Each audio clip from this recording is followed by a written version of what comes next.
Hey guys, welcome to banking guide. आप सभी का स्वागत है banking and economy related business news series में। हम लोग बिजनेस न्यूज इसलिए करते हैं क्योंकि जो अंडरस्टैंडिंग लेवल हो बिजनेस टर्म्स की वो हमारी इम्प्रूव हो सके, जिससे कि एग्जाम में आपको आरसी पैराजंबल ये सब समझने में मुश्किल ना हो। ठीक है, चलिए देखते हैं आज का क्या है। तो आज एलआईसी के बारे में बात कर रहे हैं। एलआईसी होल्ड्स होल्ड्स का है लगा है। तो देखो, एलआईसी जो है ग्रामर में ये क्या है, थर्ड पर्सन के तौर पे होता है। और दूसरी बात ये, थर्ड पर्सन सिंगुलर नंबर है, तो थर्ड पर्सन सिंगुलर नंबर के साथ V5 का यूज होता है। ठीक है, तो LIC holds stocks worth ₹9.79 lakh crore. इस यहाँ पे बात किया गया है कि एलआईसी के पास कितने का स्टॉक है, ये प्रॉपर्टी इसके पास कितना का है। अगर कॉमन लैंग्वेज में बोलूँ तो कितने का है, 9.79 लाख करोड़ का है। ठीक है, चलिए देखते हैं आगे क्या है। अगर आपको ये वीडियो अच्छा लगता है तो प्लीज लाइक कर दो, शेयर कर लो और सब्सक्राइब कर लो। ठीक है, चलिए। इंडिया लार्जेस्ट इंश्योरर किसको बोलते हैं, जो इंश्योरेंस करता है। ठीक है, हमारा जो बीमा करता है, वो मतलब आपको जो इंश्योरेंस प्रोवाइड करता है उसको इंश्योरर बोलते हैं। इंडिया लार्जेस्ट इंश्योरर, तो ये कौन है, एलआईसी जो है इंडिया का सबसे बड़ा इंश्योरर है। Life insurance corporation LIC held stock worth a carrying value of 979,843 crore. ठीक है, तो कैरिंग वैल्यू मतलब जो अभी करंट में उसका वैल्यू है उसके बारे में बताया गया। वर्थ मतलब उसकी मॉनेटरी वैल्यू को बताता है। ठीक है, तो एलआईसी के पास कितने के इतने असेट्स हैं। ठीक है, जो कि क्लोज टू 130 बिलियन डॉलर का है, जो कि बहुत बड़ी बात है। ठीक है, आगे चलिए। 24.77% ऑफ इट्स इन्वेस्टमेंट, इसका जितना भी इन्वेस्टमेंट है उनमें से 24.77 इन्वेस्टमेंट कहाँ है, ये स्टॉक में है। स्टॉक, देखो स्टॉक करने का क्या मतलब, स्टॉक जो शेयर मार्केट में जो शेयर है, इक्विटी शेयर या कोई भी शेयर, प्रेफरेंस शेयर, किसी भी तरह का शेयर अगर खरीदा है तो ये स्टॉक मार्केट में इन्वेस्टमेंट हो गया इनका, जो कि इनके टोटल इन्वेस्टमेंट का 24.77 है, अप्रोक्सीमेटली 1/4 है। ठीक है, of its total investment on सितंबर 30, 2021। ये डाटा कब का है, तो सितंबर 30 का है। ठीक है, देखो मंथ से पहले ऑन लगता है, लेकिन यहाँ पे इन सॉरी मंथ से पहले इन लगता है, लेकिन यहाँ पे ऑन क्यों लगाया पता है, क्योंकि ये डेट है, किसी पर्टिकुलर डेट के पहले ऑन का यूज होता है, ऑन सितंबर 30। ठीक है, अगर यहाँ पे 30 नहीं रहता, सिर्फ सितंबर रहता तो यहाँ पे इन लगना चाहिए था। ठीक है, ये बात आपको समझ में आनी चाहिए। Making it's the wealthiest investor in the stock market, जो इसको बनाता है क्या, वेल्दिएस्ट, सबसे बड़ा पूंजीपति जो स्टॉक मार्केट में इन्वेस्ट किए हुए हैं। LIC investments in listed equity represents approximately 4% of the total market capitalization of NSE, national stock exchange. ठीक है, इसको थोड़ा समझते हैं। पहले लिस्टेड क्या होता है, देखो मैं थोड़ा बहुत इंग्लिश के साथ साथ बैंकिंग टर्म को भी ले लेता हूँ, जो कि जिससे आपकी अंडरस्टैंडिंग बढ़ सके। लिस्टेड इक्विटी, ठीक है, लिस्टेड इक्विटी क्या है, हमारे यहाँ सेंसेक्स है और निफ्टी है, दो है। यहाँ पे इंडिया की टॉप कंपनी अपने आप को रजिस्टर्ड करवाती है, उसको लिस्टिंग बोलते हैं। जैसे एलआईसी का आईपीओ आ रहा है तो उसको एलआईसी को लिस्टेड कंपनी किया जा रहा है, लिस्टेड किया जा रहा है एनएससी में। ठीक है, अब वहां से वो कंपनी जब लिस्टेड हो जाती है तो शेयर इशू करती है और मार्केट से पैसा उठाती है, लोग शेयर खरीदते हैं उस, और कंपनी को बदले में पैसा मिलता है। ठीक है, तो यहीं पे बताया जा रहा है एलआईसी इन्वेस्ट करता है, listed equity represents approximately 4% of the total market capitalisation of NSE. NSE में, नेशनल स्टॉक एक्सचेंज में जितने भी कंपनी रजिस्टर्ड है उनके टोटल जो मार्केट कैपिटल है उसका 4% अकेला एलआईसी ने इन्वेस्ट कर रखा है। ठीक है, चलिए आगे देखते हैं। उम्मीद है समझ में आया होगा आपको। Says the IPO prospectus filed by the corporation with SEBI. ठीक है, ऐसा आईपीओ प्रोस्पेक्टस पहले भी आ चुका है वर्ड। प्रोस्पेक्टस वो होता है जिसमें किसी चीज का डिटेल्ड रिपोर्ट होता है। जैसे आपको कॉलेज में एक प्रोस्पेक्टस मिला होगा, तो क्या था, पूरे कॉलेज के बारे में, कोर्स के बारे में एक डिटेल्ड रिपोर्ट होता है। तो IPO filed by the IPO prospectus filed by the corporation with SEBI. ठीक है, तो LIC ने IPO के लिए जो प्रोस्पेक्टस सेबी को दिया उसमें ये बताया गया। अच्छा, आप लोग IPO का, अगर आपको पता है IPO का फुल फॉर्म क्या होता है तो जरूर कमेंट करके बताइएगा IPO का फुल फॉर्म क्या होता है। LIC holds sizable stakes in the most of the largest and mid cap stock listed on the stock exchange। फिर यहाँ क्या बोल रहा है, LIC होल्ड्स करता है, क्योंकि थर्ड पर्सन सिंगुलर नंबर है तो V5 लगेगा। साइजेबल मतलब एक अच्छा खासा number, stake in most of the, देखो मोस्ट ऑफ द के साथ क्या लगेगा, पुलर लगेगा आगे। Most of the largest and mid cap, जो लार्जेस्ट है और मिड कैप, लार्जेस्ट मतलब बड़ी बड़ी इंडस्ट्री जैसे ITC, रिलायंस, ये सब बड़ी इंडस्ट्री हो गई। एंड मिड कैप स्टॉक्स, जैसे कि मिड कैप में हो गया जैसे जोमेटो, स्विगी, ये सब छोटे छोटे मिड कैप है एकदम, और इससे छोटा और छोटा हो जाता है। Mid cap stocks listed on the stock exchange, जो भी मिड कैप स्टॉक है जो लिस्टेड है स्टॉक एक्सचेंज में, उनमें ये इन्वेस्ट करके रखे हुए हैं। कैरिंग वैल्यू, इनका जो वैल्यू है, और book value is the original cost as reflect in the balance sheet minus the depreciation. इनका क्या है, ओरिजिनल वैल्यू ये शो कर रहे हैं और माइनस कर रहा है डिप्रिसिएशन को, जो कि बैलेंस शीट में रिफ्लेक्ट करता है। रिफ्लेक्ट करना मतलब दिखना कोई चीज, ठीक है। चलिए, द कॉर्पोरेशन, LIC की बात कर रहे हैं। द कॉर्पोरेशन विच इज, अब देखो जाहिर सी बात है कॉर्पोरेशन है तो ये कोई एंटिटी है, नॉन लिविंग थिंग है, तो इसके लिए क्या यूज होगा, विच होगा। किसी भी मेल पर्सन के लिए या फीमेल पर्सन के लिए क्या यूज करते हैं हम, हु का यूज करते हैं हम ना। तो यहाँ पे हमें कॉर्पोरेशन के लिए क्या यूज करना है, विच का यूज करना है। तो which is going for an IPO, ठीक है। कॉर्पोरेशन जो कि एक IPO की तरफ जा रहा है। Says profit on sales redemption of investment rose by 47.27%, ठीक है, फ्रॉम, ये डाटा दे रखा है। Millions in physical 2022 186.75 crore in physical 2021, ठीक है। अब इसको समझते हैं थोड़ा। देखिए, कॉर्पोरेशन जो LIC जो IPO की तरफ जा रहा है, IPO क्या होता है मैं थोड़ा ये बता दूं। IPO क्या होता है, IPO वो चीज है जो आप कंपनी को पहली बार स्टॉक एक्सचेंज में लिस्ट कराते हैं, और आप पहली बार जब शेयर इशू करते हैं तो उसको IPO बोला जाता है, ठीक है। तो कंपनी जो है प्रॉफिट ऑन सेल, सेल से जो प्रॉफिट होती है उनका सेल क्या है, तो प्रीमियम बेचना है। तो प्रॉफिट ऑन, सॉरी प्रीमियम उनका रेवेन्यू है पॉलिसी बेचने के कारण, ठीक है।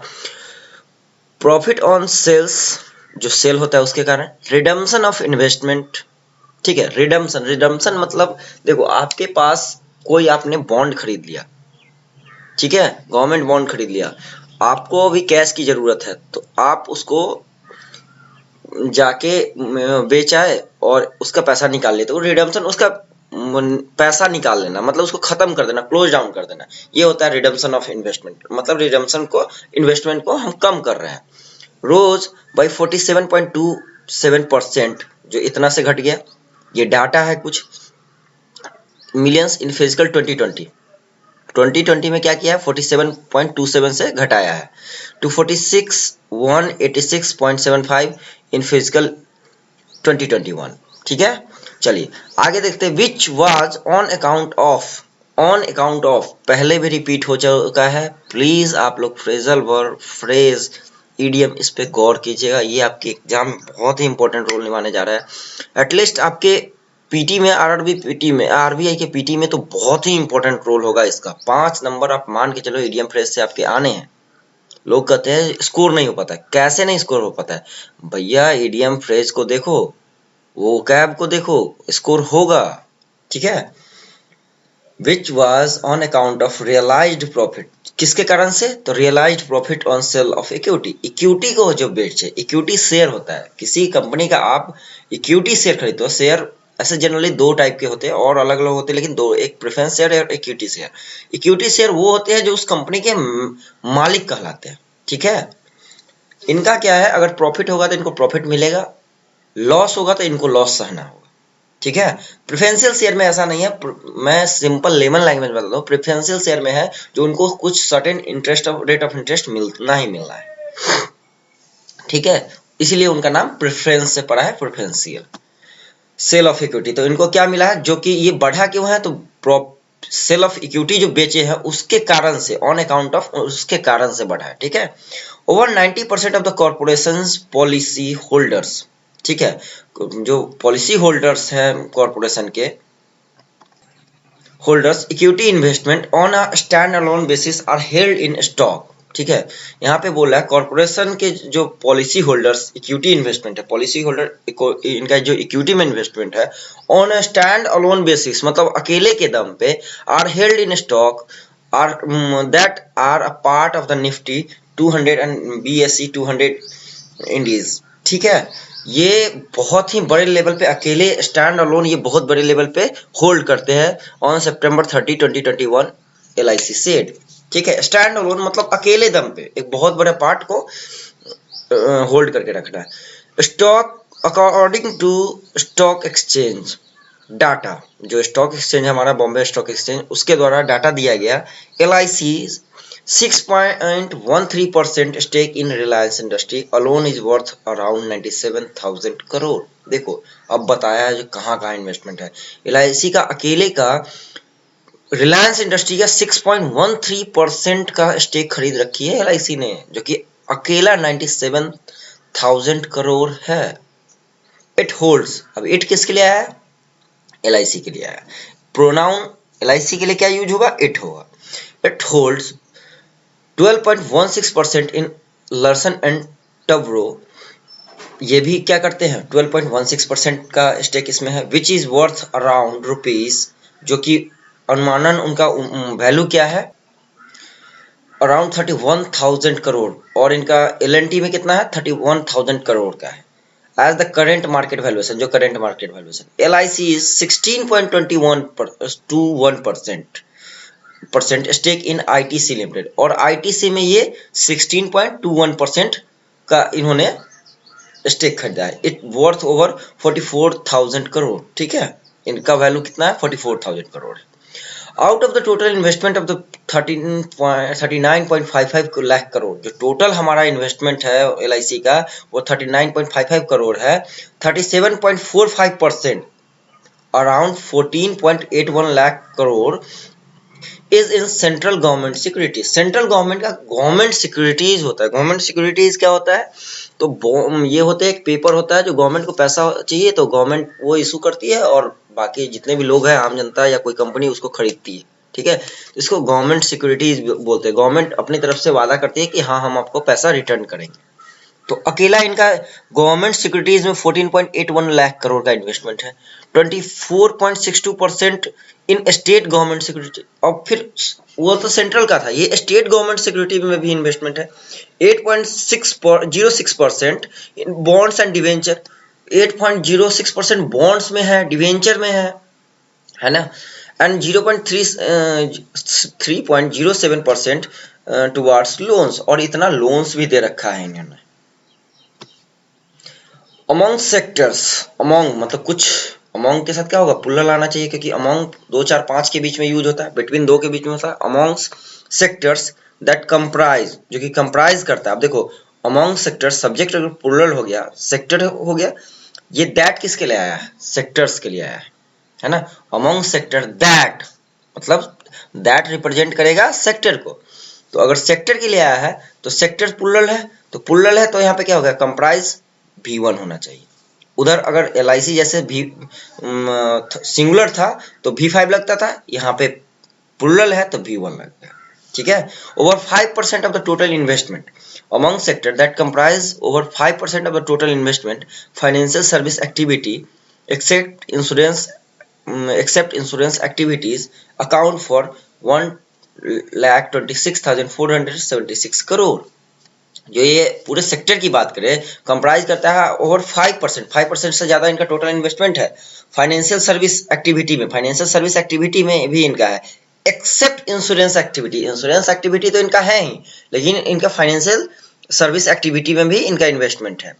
अकाउंट फॉर, ये अकाउंट फॉर होना मतलब इसका उतना अमाउंट होना, ठीक है। अकाउंट फॉर कोई चीज के लिए जिम्मेदार होना, अकाउंट फॉर समथिंग मतलब अकेले 1,26,476 करोड़ का इनका इन्वेस्टमेंट है of the total investment.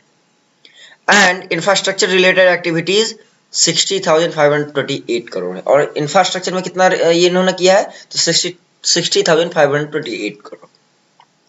As of September 2021।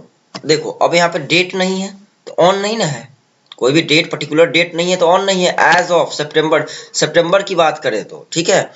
L I C policy holders had total investment of, ये तो 39.49 का बताया था हमें लाख करोड़ का, तो टोटल इन्वेस्टमेंट कितना है, इतना है।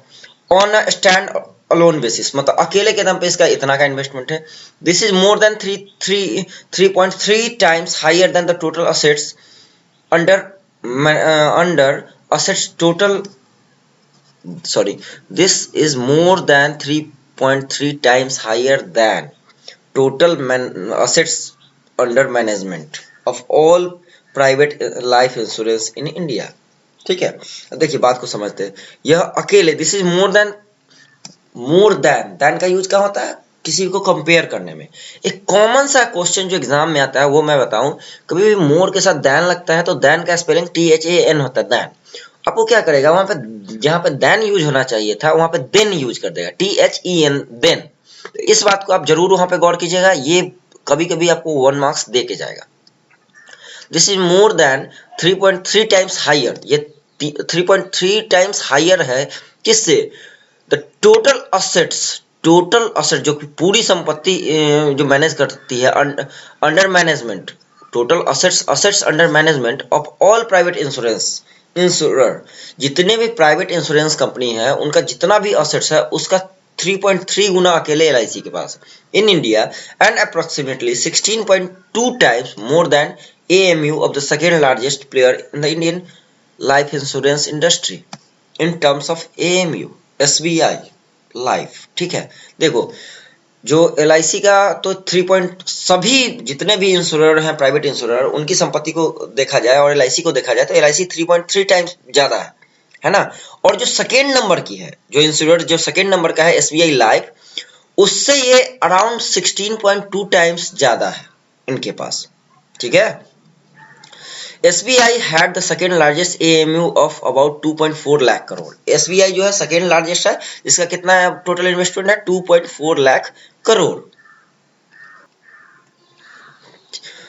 and is also 1.1 times the AMU of the entire mutual fund industry, और पूरे म्यूचुअल फंड इंडस्ट्री का 1.1 टाइम्स है, which had AMU of around 36.7 lakh crore of as of September के डेट तक।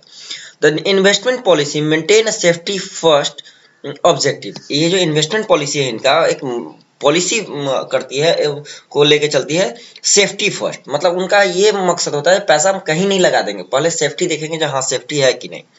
Objective reflected in our investment, जो कि reflect करता है, जो दिखता है हमारे इन्वेस्टमेंट में। ऐसा नहीं हम शेयर मार्केट में ओपन में जाकर लगा दिए ऐसे जगह पे जहां डूब जाना है पैसा, नहीं, हम वैसे जगह इन्वेस्ट करते हैं जहां की डूबने का चांस कम हो। इन सोवरेन बॉन्ड्स में, हाई रेटेड कॉर्पोरेट बॉन्ड्स, और हाई रेटेड कॉर्पोरेट बॉन्ड्स में भी करते हैं, एंड इक्विटीज में भी करते हैं, जो कि इक्विटी शेयर है। LIC प्रोस्पेक्टस से LIC का जो प्रोस्पेक्टस था उसने बताया। That's all for thank you. आज बहुत ही ज़्यादा नंबर रिलेटेड था तो थोड़ा मुझे लगा जो आप लोगों को दिक्कत हो सकती है, थोड़ा बोरिंग हो सकता है, लेकिन देखना अच्छा न्यूज़ है।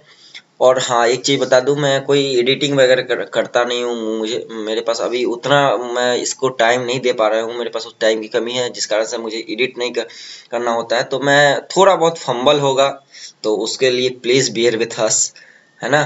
एंड यही कहूँगा, जो थोड़ा बहुत मैनेज कर लो, बस यही देखना है आपको जो कंटेंट मिल रहा है कि नहीं, है ना। कंटेंट में अगर कोई कमी लगे तो आप कमेंट करो जो हाँ सर मुझे ये करा दो, मैं जरूर कराऊंगा। ठीक है, दैट्स ऑल, थैंक यू।